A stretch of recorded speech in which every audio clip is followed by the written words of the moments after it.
জেলা থেকে সরাসরিতে এবার আপনাদের দেখাবো গঙ্গায় কুমির আতঙ্ক। গঙ্গার এপারেও কুমির আতঙ্ক, ওপারেও। হুগলি এবং উত্তর 24 পরগনার গঙ্গায় কুমির আতঙ্ক। আর সেই কুমিরের আতঙ্কে মৎস্যজীবীরা যেমন গঙ্গায় নামতে ভয় পাচ্ছেন, তেমনি স্থানীয় মানুষজন তারাও ভয় পাচ্ছেন। গঙ্গায় কুমির আতঙ্ক। হুগলি একদিকে, হুগলির যারা বাসিন্দারা রয়েছেন তারাও যেমন আতঙ্কে রয়েছেন, তেমন উত্তর 24 পরগনা সেখানেও তাই। গতকালই কামারহাটির পিটুরি ঘাটে দেখা যায় কুমিরের ভয়ে আতঙ্কে মৎস্যজীবীরা। কোন্নগর, হিন্দ মোটর, রিসরা, গঙ্গার ঘাটে কুমিরের ভয়। অর্থাৎ একাধিক জায়গায় কুমিরের ভয়। আর কুমিরের ভয়ে রীতিমতো মৎস্যজীবীরা তারা নদীতে নামতে ভয় পাচ্ছেন। আমাদের সঙ্গে আমার দুই প্রতিনিধি একসঙ্গে রয়েছে। নদীর ওপার থেকে যদি বলি, অর্থাৎ কোন্নগর থেকে রয়েছে আমার প্রতিনিধি রানা, এবং এপার থেকে যদি বলি কামারহাটি থেকে রয়েছে সুবীর। আমি প্রথমে রানার কাছে যাব। রানা, মৎস্যজীবীরা তারা নামতে ভয় পাচ্ছেন, স্থানীয় মানুষজন ভয় পাচ্ছেন, কুমির এলো কোথা থেকে এটাও তো একটা বিষয়। কি ব্যবস্থা নেওয়া হচ্ছে? হ্যাঁ তমস্বী, দেখো নতুন করে কিন্তু রিসরা, কোন্নগর, হিন্দমোটর, উত্তরপাড়া এই গঙ্গার ঘাটগুলোতে কিন্তু কুমির আতঙ্ক কিন্তু গ্রাস করেছে।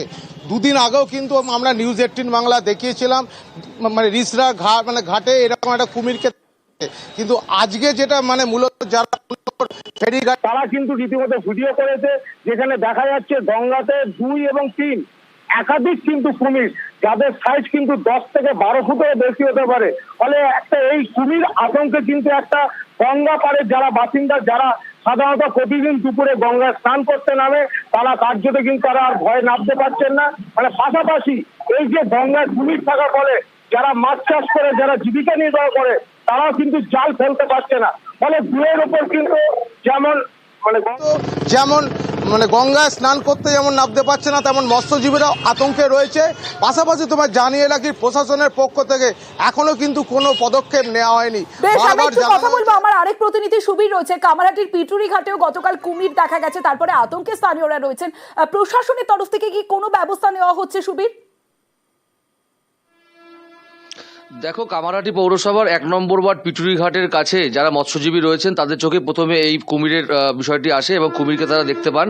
এবং তারা যখন গঙ্গার মাঝখানে যখন তারা মাছ ধরছিলেন সে সময় কিন্তু ক্যামেরাবন্দি করেন এই কুমিরের ছবি, এবং প্রায় 12 ফুট সাইজের কিন্তু এই কুমির। এবং এই ঘটনাকে কেন্দ্র করে কিন্তু যথেষ্টই আতঙ্ক তৈরি হয়েছে যারা মৎস্যজীবী থেকে যারা গঙ্গায় স্নান করতে আসেন তাদের মধ্যেও। এবং কামারহাটি পৌরসভা থেকে কামারহাটি পৌরসভার উপপ্রধান তুষার চ্যাটার্জি কিন্তু তার লোকজন নিয়ে প্রচার চালাচ্ছেন বিভিন্ন গঙ্গার ঘাটে কামারহাটি অঞ্চলের, যাতে সাবধান, সচেতনতা বার্তা দিচ্ছেন যে এই ঘটনায় কিন্তু যারা বন দপ্তর রয়েছে, ব্যারাকপুর বন দপ্তরের, সেখানে কিন্তু আলোচনা করেছে কামারহাটি পৌরসভার তরফ থেকে, এবং এখনো পর্যন্ত কিন্তু কোনো ব্যবস্থা বন দপ্তর নেওয়া হয়নি। কিন্তু এই ঘটনায় কিন্তু যথেষ্ট আতঙ্ক তৈরি হয়েছে কামারহাটি পিটুরি ঘাট সংলগ্ন গঙ্গাঘাট থেকে অন্যান্য গঙ্গাঘাটে যারা এইখান থেকে গত 3-4 দিন ধরেই এই জিনিসটা দেখা যাচ্ছে, এই কুমিরটাকে। তো মানুষের মধ্যে একটা আতঙ্কের সৃষ্টি হয়েছে, তারা চান পান করতে আসতেও তাদের ভয় লাগছে। আমার একটা বিনীত আবেদন যে বন দপ্তরকে, যে তারা যেন এই জিনিসটা নিয়ে একটু চিন্তা করে। একটু ভয় লাগে, আতঙ্ক হয় এইসব ব্যাপারগুলো। গভীর জলের জিনিস এখানে যদি বাড়ির দিকে চলে আসে, বাচ্চা কাচ্চা স্নান করে, আমরাও যখন তখন নাবি গঙ্গায় স্নান পানের ব্যাপারটা থাকে। কাছাকাছি লঞ্চ চালাচ্ছিলাম, ওই দেখলাম, কি দেখলাম মুখটা সরু ছিল, মুখটা মোটামুটি 10 ফুট হবে। ভয় তো লাগবে, একটা কুমির একটা গঙ্গায় দেখা মানে কিন্তু ভয় লাগবেই।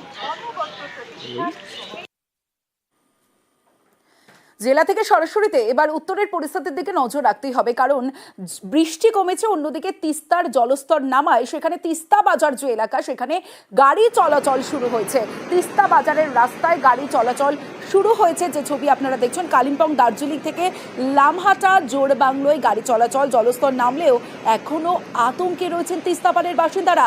আর নর্থ সিকিমে বৃষ্টির পূর্বাভাস, সিকিমে পাহাড়ে বৃষ্টি হলে ফের তিস্তার জল বাড়বে, এমনটাই কিন্তু আশঙ্কা রয়েছে।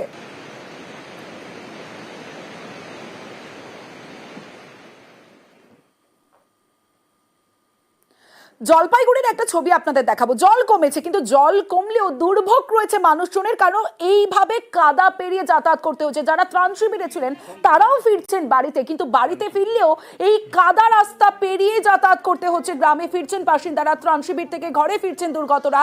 কাদায় ভরা পরেশ মিত্র কলোনির নিচ মাঠের রাস্তা, বৃষ্টি কমায় নেমেছে করলা নদীর জলস্তর। এই অবস্থায় যে প্রত্যেক দিনই জল দুদিন পর পরই আসতেছে, রাস্তা বাইর হচ্ছি আবার ঘরে আসতেছি, না ঘুম হয় না কিছু হয়, ভয়ে যে কখন ঘরে ঢুকে আসবে, জিনিসগুলো নষ্ট হচ্ছে।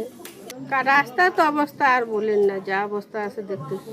ভয়ে ঘরে গেলে বাইর হতে ইচ্ছা করে না, বাইর হলে ঘরে যেতে ইচ্ছা করে না। আমাদের এখানে এখন যা জল উঠছিল, রাস্তায় কাদা হয়েছে, রাস্তায় চলার মতো উপযুক্ত হয় নাই, এখন উপযুক্ত নাই, কাদা পা দিয়ে ডাইবে যাচ্ছে, অনেক লোকের অসুবিধা হচ্ছে। এবার মালবাজারের টোটগাঁওয়ের ছবিটা দেখাবো আপনাদের। দেখুন, টোটগাঁওয়ে তিস্তার গতিপথ পরিবর্তনে বিপত্তি। জল ঢুকেছে মালবাজারের টোটগাঁওয়ে। গ্রামের জল, যে ছবি আপনারা দেখছেন, গ্রামের ভিতর দিয়ে বইছে তিস্তা নদী। জলে ডুবেছে ত্রাণ শিবির, জলমগ্ন গ্রামের 20 থেকে 22টি বাড়ি। বাসিন্দাদের অন্যত্র সরানোর ব্যবস্থা। यहाँ अभी जीना बहुत मुश्किल हो रहा है लोगों के लिए।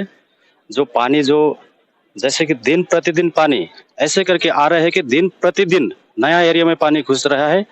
नया एरिया में जहाँ पानी नहीं। कौन सा क्लास में पढ़ता है आपका बच्चा? क्लास 3।